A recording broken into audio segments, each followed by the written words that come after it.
രണ്ട് രാജാക്കന്മാരുടെ പുസ്തകം 15-ാം അധ്യായം. ഇസ്രായേൽ രാജാവായി യൊരോബെയാമിൻ്റെ 27-ാം ആണ്ടിൽ യെഹൂദ രാജാവായ അമസ്യാവിൻ്റെ മകൻ അസര്യാവ് രാജാവായി. അവൻ വാഴ്ച തുടങ്ങിയപ്പോൾ അവന് 16 വയസ്സായിരുന്നു.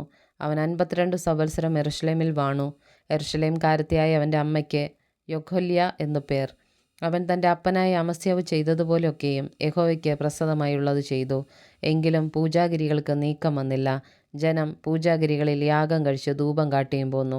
എന്നാൽ യഹോവ ഈ രാജാവിനെ ബാധിച്ചു. അവൻ ജീവപര്യന്തം കുഷ്ഠരോഗിയായി ഒരു പ്രത്യേകശാലയിൽ പാർത്തിരുന്നു. രാജകുമാരനായ യോഥാം രാജധാനിക്ക് വിചാരകനായി ദേശത്തെ ജനത്തിന് ന്യായപാലനം ചെയ്തു. അസര്യാവിൻ്റെ മറ്റുള്ള വൃത്താന്തങ്ങളും അവൻ ചെയ്തതൊക്കെയും യഹൂദ രാജാക്കന്മാരുടെ വൃത്താന്ത പുസ്തകത്തിൽ എഴുതിയിരിക്കുന്നുവല്ലോ. അസര്യാവ് തൻ്റെ പിതാക്കന്മാരെ പോലെ നിദ്ര പ്രാപിച്ചു. അവർ അവനെ ദാവീദിൻ്റെ നഗരത്തിൽ അവൻ്റെ പിതാക്കന്മാരുടെ അടുക്കൽ അടക്കം ചെയ്തു. അവൻ്റെ മകനായ യോഥാം അവന് പകരം രാജാവായി. യഹൂദ രാജാവായ അസര്യാവിൻ്റെ 38-ാം ആണ്ടിൽ യൊരോബെയാമിൻ്റെ മകനായ സെക്കര്യാവ് ഇസ്രായേലിനു രാജാവായി ശമര്യയിൽ 6 മാസം വാണു. അവൻ തൻ്റെ പിതാക്കന്മാരെ പോലെ യഹോവയ്ക്ക് അനിഷ്ടമായുള്ളത് ചെയ്തു. ഇസ്രായേലിനെ കൊണ്ട് പാപം ചെയ്യിച്ച നെബാത്തിൻ്റെ മകനായ യൊരോബെയാമിൻ്റെ പാപങ്ങളെ വിട്ടുമാറിയില്ല. യാബേഷിൻ്റെ മകനായ ശല്ലൂം അവനെതിരെ കൂട്ടുകെട്ടുണ്ടാക്കി. ജനത്തിന് മുമ്പിൽ വെച്ച് അവനെ വെട്ടിക്കൊന്ന് അവന് പകരം രാജാവായി. സെക്കര്യാവിൻ്റെ മറ്റുള്ള വൃത്താന്തങ്ങൾ ഇസ്രായേൽ രാജാക്കന്മാരുടെ വൃത്താന്ത പുസ്തകത്തിൽ എഴുതിയിരിക്കുന്നുവല്ലോ.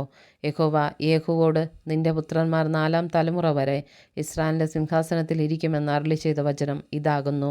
അങ്ങനെ തന്നെ സംഭവിച്ചു. യഹൂദ രാജാവായ ഉസ്യാവിൻ്റെ 39-ാം ആണ്ടിൽ യാബേഷിൻ്റെ മകനായ ശല്ലൂം രാജാവായി ശമര്യയിൽ 1 മാസം വാണു.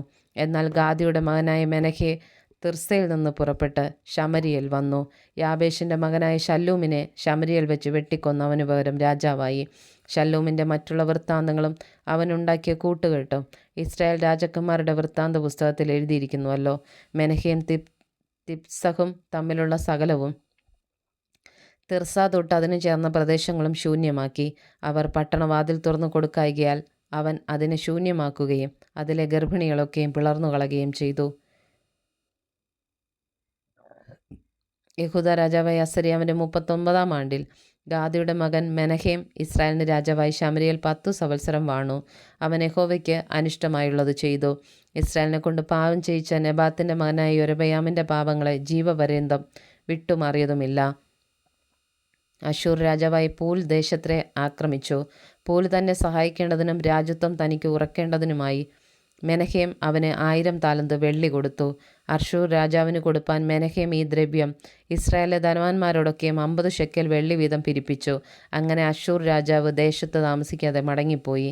മെനഹേമിൻ്റെ മറ്റുള്ള വൃത്താന്തങ്ങളും അവൻ ചെയ്തതൊക്കെയും ഇസ്രായേൽ രാജാക്കന്മാരുടെ വൃത്താന്ത പുസ്തകത്തിൽ എഴുതിയിരിക്കുന്നുവല്ലോ. മെനഹേം തൻ്റെ പിതാക്കന്മാരെ പോലെ നിദ്ര പ്രാപിച്ചു. അവൻ്റെ മകനായ പെക്കഹ്യാവ് അവന് പകരം രാജാവായി. യഹൂദ രാജാവായ അസര്യാവിൻ്റെ 50-ാം ആണ്ടിൽ മെനഹേമിൻ്റെ മകനായ പെക്കഹ്യാവ് ഇസ്രായേലിന് രാജാവായി ശമര്യയിൽ 2 സംവത്സരം വാണു. അവൻ യഹോവയ്ക്ക് അനിഷ്ടമായുള്ളത് ചെയ്തു. ഇസ്രായേലിനെ കൊണ്ട് പാപം ചെയ്യിച്ച നെബാത്തിൻ്റെ മകനായ യൊരോബെയാമിൻ്റെ പാപങ്ങളെ വിട്ടുമാറിയതുമില്ല.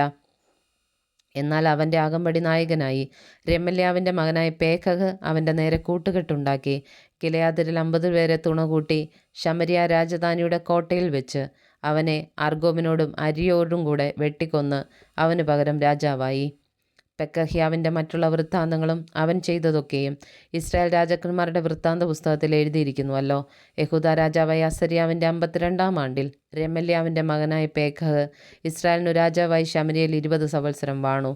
അവൻ യഹോവയ്ക്ക് അനിഷ്ടമായുള്ളത് ചെയ്തു.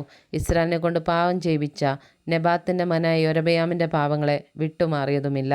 ഇസ്രായേൽ രാജാവായ പേക്കഹിൻ്റെ കാലത്ത് അശ്ശൂർ രാജാവായ തിഗ്ലത്ത് പിലേസർ വന്ന് ഇയോനും ആബേൽ ബേത്ത് മയഗയും യാനോവഹും കേദശും ഹാസോരും ഗിലെയാദും ഗലീലയും നഫ്താലി ദേശം മുഴുവനും പിടിച്ച് നിവാസികളെ ബദ്ധരാക്കി അശ്ശൂരിലേക്ക് കൊണ്ടുപോയി.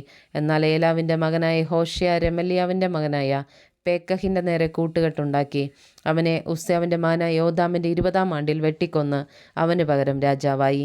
പേക്കഹിൻ്റെ മറ്റുള്ള വൃത്താന്തങ്ങളും അവൻ ചെയ്തതൊക്കെയും ഇസ്രായേൽ രാജാക്കന്മാരുടെ വൃത്താന്ത പുസ്തകത്തിൽ എഴുതിയിരിക്കുന്നുവല്ലോ. ഇസ്രായേൽ രാജാവായ രെമല്യാവിൻ്റെ മകനായ പേക്കഹിൻ്റെ 2-ാം ആണ്ടിൽ യഹൂദ രാജാവായ ഉസ്സിയാവിൻ്റെ മകൻ യോഥാം രാജാവായി. അവൻ വാഴ്ച തുടങ്ങിയപ്പോൾ അവന് 25 വയസ്സായിരുന്നു. അവൻ യെരൂശലേമിൽ 16 സംവത്സരം വാണു. അവൻ്റെ അമ്മയ്ക്ക് യെരൂഷ എന്നു പേർ. അവൾ സാദോക്കിൻ്റെ മകളായിരുന്നു. അവൻ യഹോവയ്ക്ക് പ്രസാദമായുള്ളത് ചെയ്തു. തൻ്റെ അപ്പനായ ഉസ്സിയാവ് ചെയ്തതുപോലെ ഒക്കെയും ചെയ്തു. എങ്കിലും പൂജാഗിരികൾക്ക് നീക്കം വന്നില്ല. ജനം പൂജാഗിരികളിൽ യാഗം കഴിച്ചും ധൂപം കാട്ടിയും പോന്നു. അവൻ യഹോവയുടെ ആലയത്തിൻ്റെ മേലത്തെ വാതിൽ പണിതു. യോഥാമിൻ്റെ മറ്റുള്ള വൃത്താന്തങ്ങളും അവൻ ചെയ്തതൊക്കെയും യഹൂദ രാജാക്കന്മാരുടെ വൃത്താന്ത പുസ്തകത്തിൽ എഴുതിയിരിക്കുന്നുവല്ലോ. ആ കാലത്തെ യഹോവ അരാം രാജാവായ രസീനെയും രമല്യാവിൻ്റെ മകനായ പേക്കഹിനെയും യഹൂദയ്ക്ക് നേരെ അയച്ചു തുടങ്ങി. യോഥാം തൻ്റെ പിതാക്കന്മാരെ പോലെ നിദ്ര പ്രാപിച്ചു. അവൻ്റെ പിതാവായ ദാവീദിൻ്റെ നഗരത്തിൽ അവൻ്റെ പിതാക്കന്മാരുടെ അടുക്കൽ അവനെ അടക്കം ചെയ്തു. അവൻ്റെ മകനായ ആഹാസ് അവന് പകരം രാജാവായി.